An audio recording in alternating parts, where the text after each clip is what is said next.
एकलहरे ग्रामपंचायततर्फे जिल्हा परिषदेची निवडणुकीची आचारसंहिता सुरू असताना गावच्या हद्दीमध्ये जाणारे रस्त्यालगत असलेले आणि NHAIच्या मालकीचे असलेले मोठमोठ्या वृक्षांची सर्रास वृक्षतोड सुरू आहे। मात्र या गोष्टींची साधी कल्पना देखील कनिष्ठ अभियंता यांना नाहीये।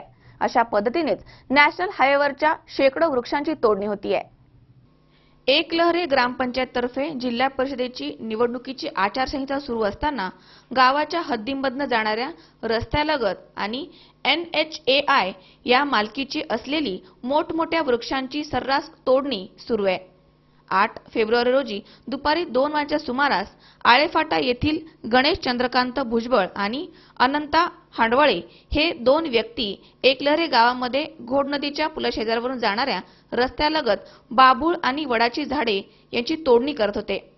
त्यांना जाऊन विचारणा केली असता ते बोलले की एकलहरे येथील संदीप डोके यांनी आम्हाला रोजाने झाडे तोडण्यास कटर घेऊन बोलावले आणि संदीप डोके यांना फोन केला असता ते बोलले की उदय डोके हे स्ट्रीट लाईटची कामे करत आहेत आणि त्यांना कॉन्ट्रॅक्ट मिळाला आहे।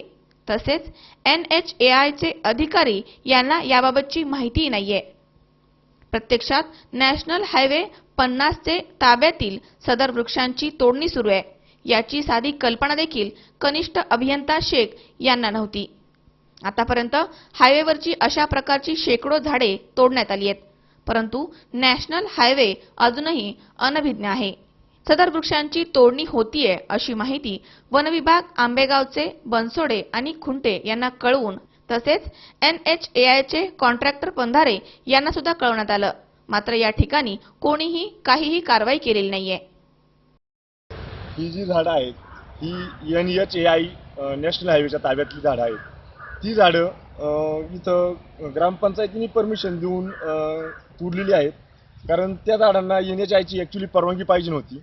परंतु ती झाडं तोडत असताना आम्ही ज्यावेळेस त्या ठिकाणी गेलो त्या ठिकाणी त्या कामगारांना विचारलं असता त्यांनी सांगितलं आम्हाला एकलहरे ग्रामपंचायतीने आम्हाला परवानगी दिलेली आहे ती झाडं तोडण्याची, म्हणून आम्ही ती झाडं तोडत आहे आणि ते सरपंच सर्व उचलून आम्ही ग्रामपंचायतीच्या गेट समोर ठेवणार आहे आणि मग ग्रामपंचायत जे काय करेल ते करेल। परंतु आम्ही चौकशी केली असता ती झाडांची जी लाकूड आहे ते ग्रामपंचायतीपाशी गेलं नाही व ते तिथेही नाही, ते लाकूड विना परवाना ते असं कॉन्ट्रॅक्टरला विकलं गेले आणि ते कॉन्ट्रॅक्टरला विकतानाही कुठली परवानगी घेतलेली नाही। म्हणून ती झाडं तोडणारे कारागीर किंवा कटर व त्याप्रमाणे त्यांना आदेश देणारी ग्रामपंचायत एकलहरे ग्रामपंचायत यांच्यावरती कारवाई होणं गरजेचं आहे। तर त्या कारवाईसाठी मी वरिष्ठ पातळीवरती मागणी करणार आहे। आयुब शेख, C24 तास, जुन्नर।